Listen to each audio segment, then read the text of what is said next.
माता दी दोस्तों, आज की वीडियो है रवि प्रदोष व्रत कथा। रविवार के दिन यह व्रत आने के कारण इसे रवि प्रदोष व्रत कहा जाता है। प्रदोष व्रत हर महीने के दोनों पक्षों की त्रयोदशी तिथि को रखा जाता है। आइए कथा का आरंभ करते हैं। एक समय सर्व प्राणियों के हितार्थ परम पावन भागीरथी के तट पर ऋषि समाज तथा विशाल गोष्ठी का आयोजन किया गया। इस सभा में व्यास जी के परम शिष्य पुराण वेता सूत जी महाराज हरि कीर्तन करते हुए पधारे। सूत जी को आते हुए देखकर शौनकादि ऋषियों ने खड़े होकर दंडवत प्रणाम किया। महाज्ञानी सूत जी ने भक्ति भाव से ऋषियों को हृदय से लगाया तथा आशीर्वाद दिया। विद्वान ऋषिगण और सब शिष्य आसनों पर विराजमान हो गए। शौनकादि ऋषि ने पूछा, हे पूज्यवर, कृपया यह बताने का कष्ट करें कि मंगलप्रद कष्ट निवारक यह व्रत सबसे पहले किसने किया और उसे किस फल की प्राप्ति हुई।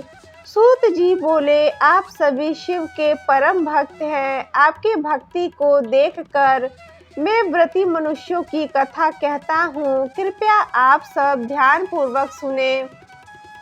रवि प्रदोष व्रत की कथा के अनुसार एक गांव में अति दीन ब्राह्मण निवास करता। उसकी साध्वी स्त्री प्रदोष का व्रत किया करती। उसे एक ही पुत्र रत्न था। एक समय की बात है, वह पुत्र गंगा स्नान करने के लिए गया। दुर्भाग्यवश मार्ग में चोरों ने उसे घेर लिया और कहने लगे, हम तुम्हें मारेंगे नहीं, तुम अपने पिता के गुप्त धन के बारे में हमें बतला दो। बालक दीन भाव से कहने लगा, हे बंधुओं, हम अत्यंत दुखी और दीन हैं, हमारे पास धन नहीं है। तब चोरों ने कहा, तेरे इस पोटली में क्या बंधा है? बालक ने निसंकोच कहा, मेरी माँ ने मेरे लिए रोटियां दी हैं।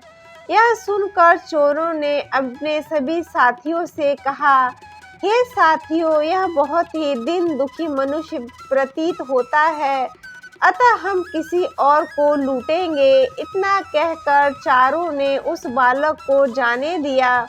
बालक वहां से चलते हुए एक नगर में पहुंचा। नगर के पास एक बरगद का पेड़ था। वह बालक उसी बरगद के वृक्ष की छाया में सो गया। उसी समय उस नगर के सिपाही चोरों को खोजते हुए उस बरगद के वृक्ष के पास पहुंचे और बालक को चोर समझकर बंदी बनाकर राजा के पास ले गए। राजा ने उसे कारावास में बंद करने का आदेश सुना दिया। ब्राह्मणी का लड़का जब घर नहीं लौटा तब उसे अपने पुत्र की बड़ी चिंता हुई। अगले दिन प्रदोष व्रत था। ब्राह्मणी ने प्रदोष व्रत किया और भगवान शंकर से मन ही मन अपने पुत्र की कुशलता की प्रार्थना करने लगी। भगवान शंकर ने उस ब्राह्मणी की प्रार्थना स्वीकार कर ली। उसी रात भगवान शंकर ने उस राजा को स्वप्न में आदेश दिया, यह बालक चोर नहीं है, अतः इसे प्रातः काल छोड़ दिया जाए। उसका सारा राज वैभव नष्ट हो जाएगा यदि उसने इस बालक को नहीं छोड़ा।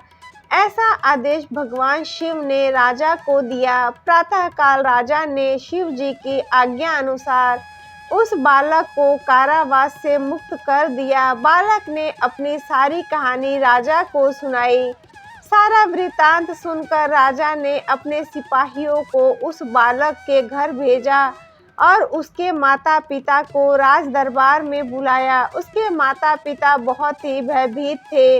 राजा ने उन्हें भयभीत देखकर कहा, आप भयभीत न हो, आपका बालक निर्दोष है। राजा ने ब्राह्मण को 5 गांव दान में दिए जिससे वे सुखपूर्वक अपना जीवन व्यतीत कर सके। तो दोस्तों, ये थी मेरी आज की रवि प्रदोष व्रत की कथा।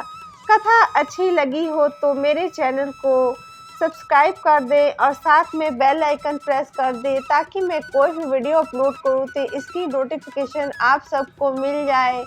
अपना कीमती समय देने के लिए दिल से शुक्रिया। Thanks for watching.